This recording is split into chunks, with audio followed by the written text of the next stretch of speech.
Tudo bem? Satisfação. Muito obrigado por nos receber aqui na sua casa. Obrigado pela oportunidade. Obrigado. Eu não sabia o que estava acontecendo. Eu costumo dizer que Juiz de Fora não foi onde levei uma facada, foi onde eu nasci de novo. Então, meu eterno agradecimento aos mestres da Santa Casa de Juiz de Fora. Fui, então, para o Alberto Einstein, em São Paulo, e uma semana depois eu fui submetido a uma nova cirurgia, tendo em vista o quadro infeccioso que se aproximava. Porque a agressão, ela cortou muita coisa de mim, e uma das coisas muito graves, cortou o intestino grosso, onde você espalhou fezes por todo o organismo. Então, o problema de infecção generalizada se fazia presente. Foram momentos difíceis, não esperava estar nessa situação, ainda mais que eu sou um homem de combate. Eu gosto de estar na rua, conversando com o povo, desembarcando em aeroportos, fazendo palestra. Gosto de ação. E, de repente, não são recomendações, são determinações médicas para que eu respeitasse os limites do meu corpo. No momento, dado o que aconteceu, nessa quarta-feira, uma junta médica lá do Alberto Einstein esteve em casa, cujo presidente é o Dr. Macedo, ele falou que a recuperação minha está sendo fantástica. Tendo em vista a minha vida pregressa, que eu não fumo, não bebo, uma vida muito saudável, graças a Deus.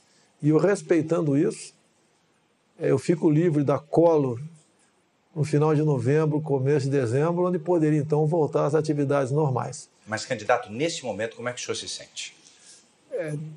Nas condições em que tudo aconteceu, eu me sinto bem. Foi recomendado não falar mais 15 minutos, tanto é que quando chegar para a gente vai parar, dar uma descansada meia hora tá bem. E voltar novamente a conversar. Me sinto bem, gratificado, feliz por ser uma opção de verdade contra tudo que vem acontecendo no Brasil nos últimos anos, em especial no combate à corrupção. Não podemos deixar que um partido que mergulhou o Brasil na mais profunda crise ética, moral e econômica volte ao poder com as mesmas personalidades.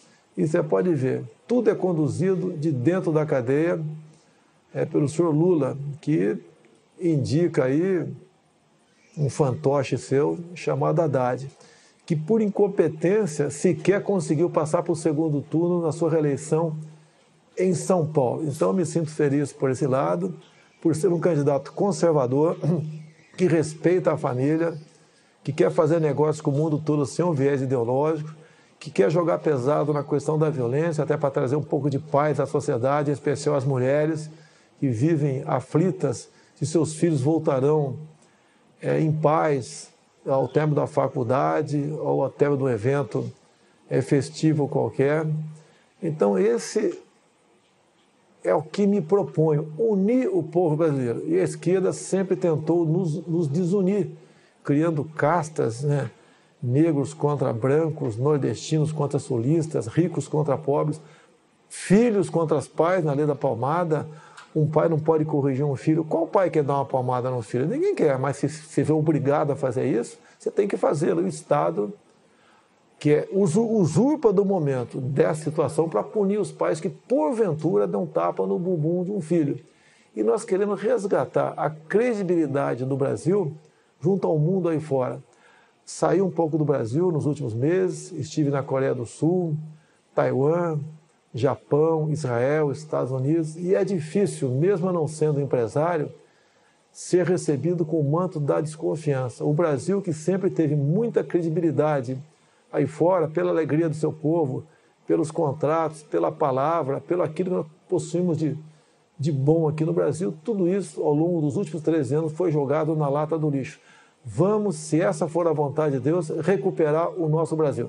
Essa entrevista também é a primeira desde a conclusão do inquérito policial sobre o que aconteceu em Juiz de Fora.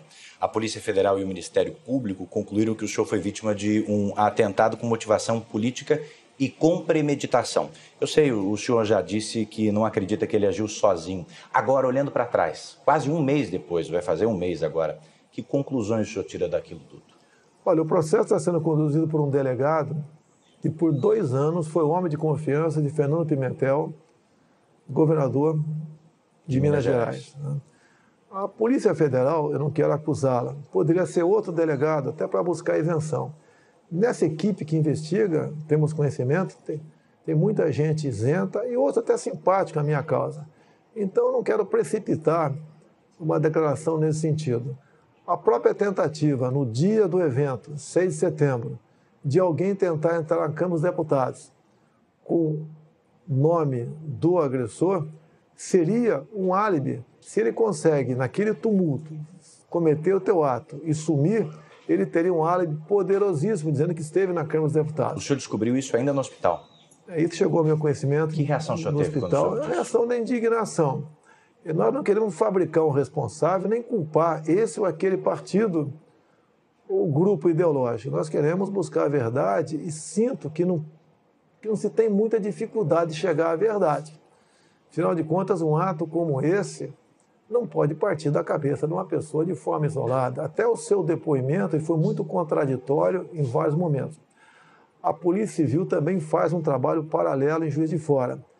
E acredito ainda que a Polícia Federal poderá dar uma resposta a isso, porque o inquérito, um encerrou e o outro foi instaurado. Então, espero que brevemente temos uma resposta para isso. A política brasileira não pode escambar para esse lado. Eu sou acusado de disseminar o ódio e quem leva a facada sou eu. Justamente nesse aspecto, na denúncia, os procuradores disseram que esse foi um atentado também à democracia. O senhor que sentiu esse ataque na pele é chamado pelos seus adversários de alguém que não respeita a democracia, não respeita a Constituição. Como é que o senhor responde a essa acusação? Olha, não respeito onde? Dizem que eu ataco negros. Onde você tem um vídeo meu, um áudio atacando negros? O meu sogro é o Paulo Negão. A minha filha tem sangue negro em suas veias. Como pode alguém que integrou o Exército Brasileiro por 17 anos ser racista? Assim como diz que eu ataco mulheres. Onde tem um áudio meu atacando mulheres, a não ser um embate entre eu e a deputada Maria do Rosário, onde ela estava defendendo que um estuprador e homicida menor de idade fosse punido à luz do Estatuto da Criança e do Adolescente. Eu sempre lutei pela diminuição da maioridade penal. Naquele momento, ela me chama de estuprador. Espera aí, o que é isso? Se eu perdi a cabeça, me desculpe, mas a resposta que eu poderia dar para ela, não sou estuprador. E eu sou processado exatamente por causa disso. Um tempo atrás, fui acusado de perseguir nordestinos. Como? Se meu sogro é de Crateús, a minha filha tem sangue nordestino em suas veias. O Brasil é um só povo. Não podemos continuar aceitando a divisão de classe no Brasil, como a que mais nos afeta, que eu sou homofóbico. Quando descobriram, entre aspas, que eu sou homofóbico, descobri em 2010 um plano do governo de, ao combater a homofobia, segundo eles, as escolas do ensino fundamental, ou seja, criancinhas a partir de 6 anos de idade, assistiriam filmes de meninos se beijando, de meninas se acariciando. Qual pai? Mesmo tem pai que é gay, quer isso para o seu filho em sala de aula. Cada um vai se descobrir no futuro e vai levar a sua vida e vai ser feliz. Jamais ofendi e agredi um homossexual. Não sou homofóbico. Esses rótulos jogam para cima de mim porque não pode me chamar de corrupto. É o que eles são. Um dos grandes problemas do Brasil é a corrupção. E não tem como me atacar. Até por ocasião da leitura da ação penal 470 mensalão, o senhor ministro Joaquim Barbosa me cita como o único deputado da base aliada que não foi comprado pelo PT. Há 2 anos trabalhamos com isso dentro da Câmara, via o deputado Onyx Lorenzoni. Nós não podemos, e grande parte do parlamento já concorda com isso, ter líderes partidários que, na verdade, funcionem como líderes sindicais. Não é dessa maneira. Essa semana recebi, via a deputada Tereza Cristina do DEM. Candidato. Opa. Vamos dar uma pausa. Vamos. Quem interrompe a entrevista é o enfermeiro da equipe médica que monitora a recuperação do candidato. Segundo ele, Bolsonaro não deve falar por mais de 10 minutos seguidos para não se cansar. O candidato ainda usa uma bolsa de colostomia para armazenar as fezes, enquanto o intestino é poupado para cicatrizar das diferentes lesões. Nessa fase da recuperação, cansaço ou estresse prejudicam o intestino, mas também podem gerar uma crise de tosse, mas logo voltamos a conversar. Me permita retomar relembrando o que o senhor falou agora há pouco no primeiro bloco da nossa entrevista sobre rótulos, os rótulos que se disseminaram a seu respeito. Neste momento, as duas principais campanhas da Presidência da República têm combatido fake news, sobretudo em aplicativos de troca de mensagens. Todas as duas campanhas têm sofrido com isso. O que é que o senhor tem feito e como é que o senhor tem combatido essas notícias falsas? Nós temos nas redes sociais que há anos nós alimentamos com verdade. Então temos um exército de seguidores que acredita no que nós postamos. Por exemplo, o candidato do PT, agora no Nordeste, andou espalhando que eu vou acabar com o Bolsa Família. Eles fazem isso em todas as eleições e nós combatemos isso. Lógico que é duro você combater, porque eles vão, né, com os seus militantes, em todos os locais, praticamente, pregando isso aí. Mas, em grande parte, temos sucesso no combate a esse fake news e queremos acabar com o Bolsa Família. Mas o senhor diria que, pelo outro lado, seguidores seus podem também estar disseminando fake news, notícias falsas? Eu não tenho controle sobre milhões de pessoas que me seguem. Um outro acaba extrapolando. Agora, quando um seguidor meu extrapola, a culpa cai em cima de mim, como se eu fosse um capitão e tivesse uma tropa a meu comando para cumprir exatamente aquilo que eu falo. Agora, por lado de lá, nós não pregamos fake news. Você entra nas nossas mídias sociais, não existe mentira, nem atacamos ninguém. Nessas lives que temos feito às 8h30 da noite, eu tenho pego o plano de governo do PT, documento deles, análise da conjuntura, por exemplo, bem como o caderno de tese do PT em 2015, e mostrando por escrito o que está na página deles. Como, por exemplo, enquanto o Paulo Guedes tem um projeto bastante ousado no tocante à economia, e ele foi claro isso em palestras, dizendo que quem ganha até 5 mínimos não vai pagar imposto de renda. Hoje, né, quem ganha 5 mínimos já está na faixa dos 27,5%. E acima disso, uma alíquota única de 20%. O que o fake news faz? Esquecem, entre aspas, que quem ganha até 5 mil não vai pagar imposto de renda. E começa a falar, você ganha 2 mil por mês. Prepare-se, vai pagar R$400 de imposto de renda. Mentira! A proposta nossa é ousada. E nós queremos realmente recuperar a tabela de imposto de renda e deixar mais dinheiro na mão do cidadão e na mão do empresário. As alíquotas para a classe empresarial também cairão. Queremos seguir o exemplo da Inglaterra de 20 e poucos anos atrás, que está numa situação crítica, bem como o exemplo de Trump nos Estados Unidos, onde ele diminuiu de 30 e pouco para 20 e poucos por cento a carga tributária para empresários. Então, os empresários aqueceu a economia, o mercado de trabalho voltou a funcionar, empresas que tinham saído dos Estados Unidos voltaram para os Estados Unidos e a economia norte-americana está indo muito bem. O senhor deve estar acompanhando um movimento intitulado Ele Não. E a sua assessoria deve ter percebido também que depois do movimento, de certa maneira, o senhor até subiu nas pesquisas de intenção de voto. Que avaliação o senhor faz desse contexto? Olha, você tem que ver quem estava no movimento Ele Não. Artistas que há muito vem mamando na Lei Rouanet. Você não tem quem está no Ele Não que não esteja na Lei Rouanet. A Lei Rouanet é importante, mas para o artista raiz, o artista sertanejo, aquele que realmente traz consigo a cultura brasileira. Ninguém quer abandonar a cultura. Por que o senhor acredita que depois dele, ainda assim, subiu nas pesquisas? É que o outro lado, que a maioria, vê quem é que está me atacando. Tá certo? E ao ver, já faz uma análise imediata, que eles estão errados, nós estamos certos. Será que eu sou tão mal assim?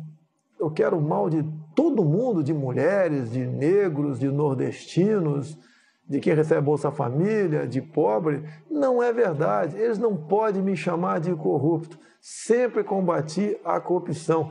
Sempre preguei a união de todos nós, uma só bandeira, um só coração verde e amarelo. Não podemos nos dividir. A esquerda nos dividiu e nós ficamos brigando entre nós. Eu quero a união de todos. Um grande exemplo tive em países como Japão, Coreia do Sul, Israel. Olha o que eles têm. Eles não têm nada. E olha o que eles são. São o primeiro mundo. Agora você vem para o Brasil. Olha o que nós temos tudo. E olha o que nós somos, não somos nada. Essa política que existe lá fora, que visitei escolas, que visitei o ministro da Agricultura de Israel, entre tantas outras autoridades nesse país. Esses exemplos nós queremos trazer para cá. Unindo o povo e governando pelo exemplo, você tira o Brasil do buraco. O senhor citou agora há pouco o imposto de renda. O senhor diria também que a sua assessoria econômica foi mal interpretada em relação ao 13º salário? Não, foi o general Mourão que, ao falar sobre a estrutura remuneratória, que tem uma série de coisas ali, ele se referiu àquilo como jabuticaba. Agora, num momento desse, você não pode dar margem para o inimigo de interpretar. Nunca o Mourão falou em acabar com o 13º. Qual é a palavra final sobre isso?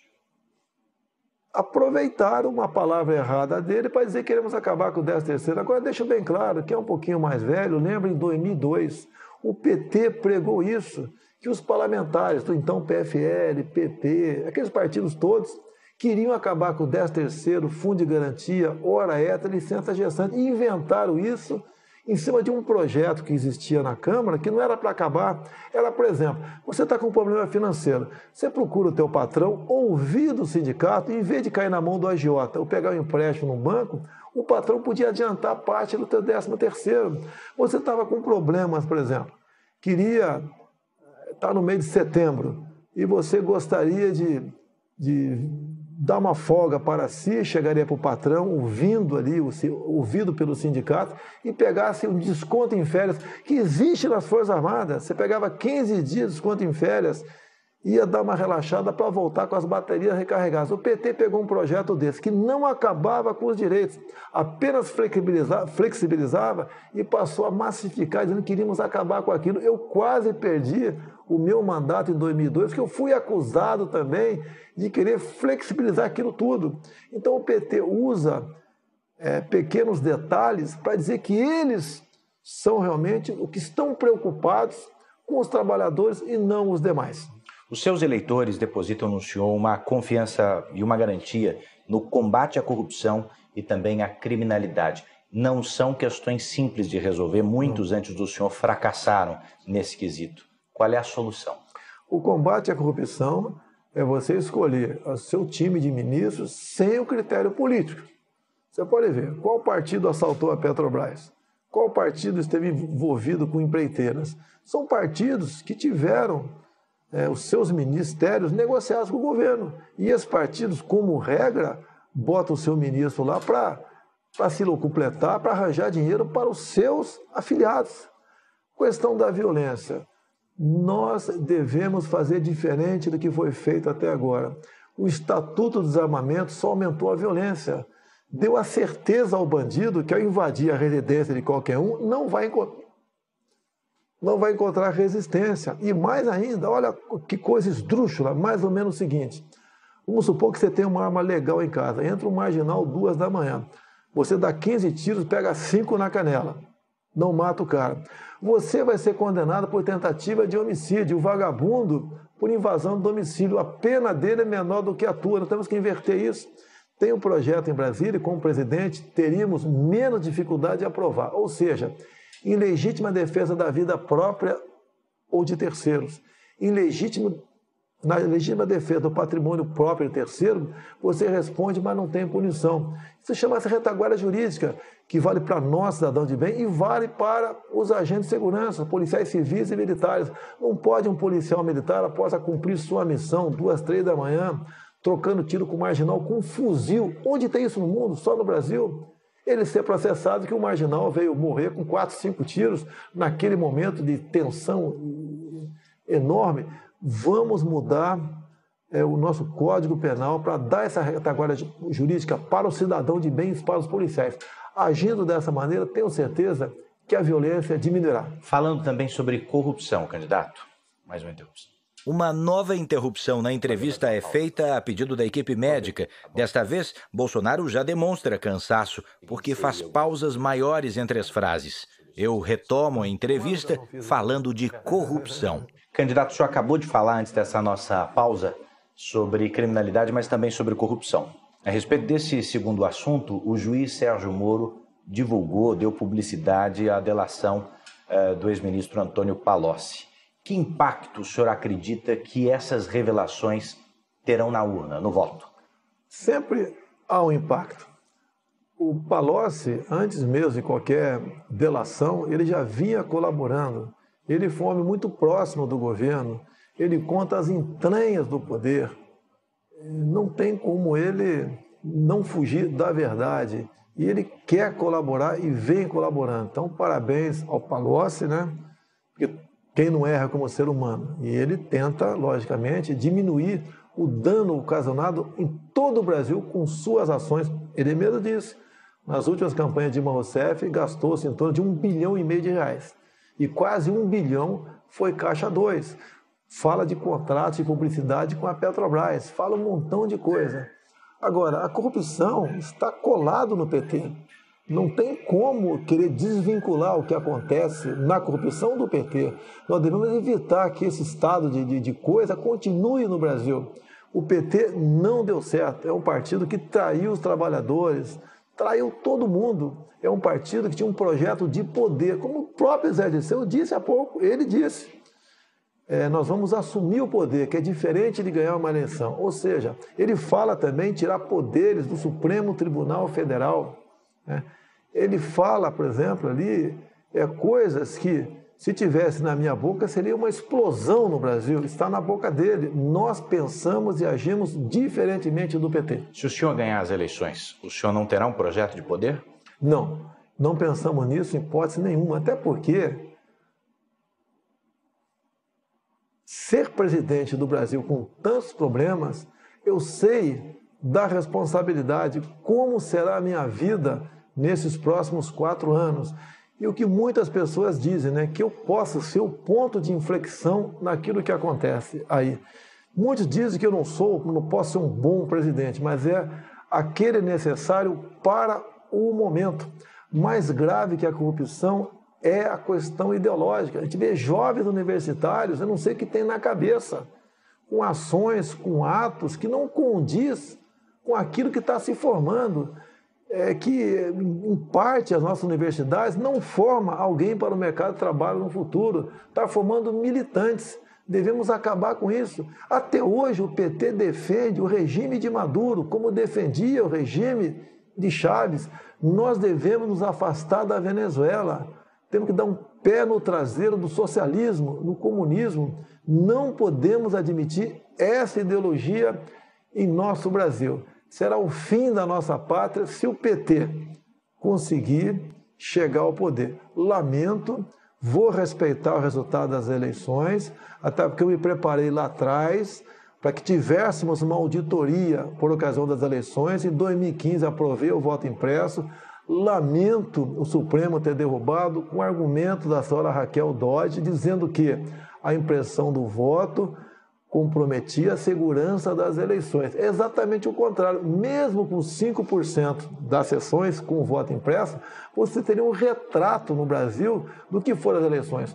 Procurei o ministro Fux há poucos meses e pedi para ele que pulverizasse pelo Brasil, de acordo com a quantidade de eleitores, estas sessões com o voto impresso. Ele me disse que já havia tomado decisão nesse sentido. Tínhamos tudo para ter uma eleição tranquila.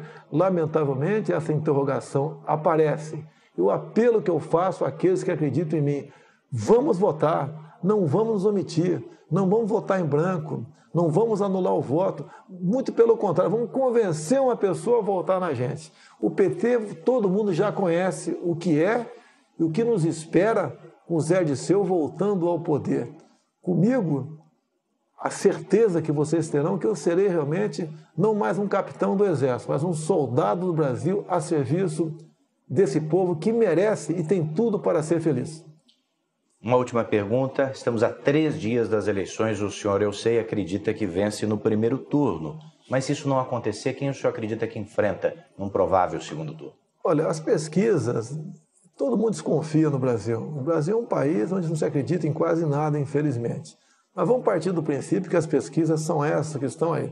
Não fugiremos do candidato do PT.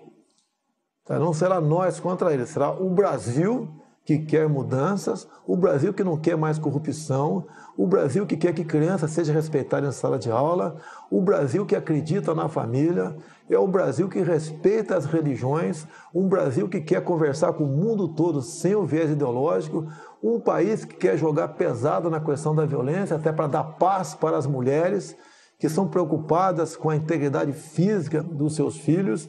É um Brasil que quer isso, é um Brasil que é menos imposto, é um Brasil cujo presidente vai trabalhar em equipe. Ninguém vai querer decidir nada sozinho. Muita coisa não entendo. E com boas pessoas e com isenção para escolhermos essa equipe de ministros, nós temos tudo para começar a fazer o Brasil andar. Quero agradecer por me conceder essa entrevista. Veja a seguir o dia dos candidatos a presidente da República. E ainda nesta edição.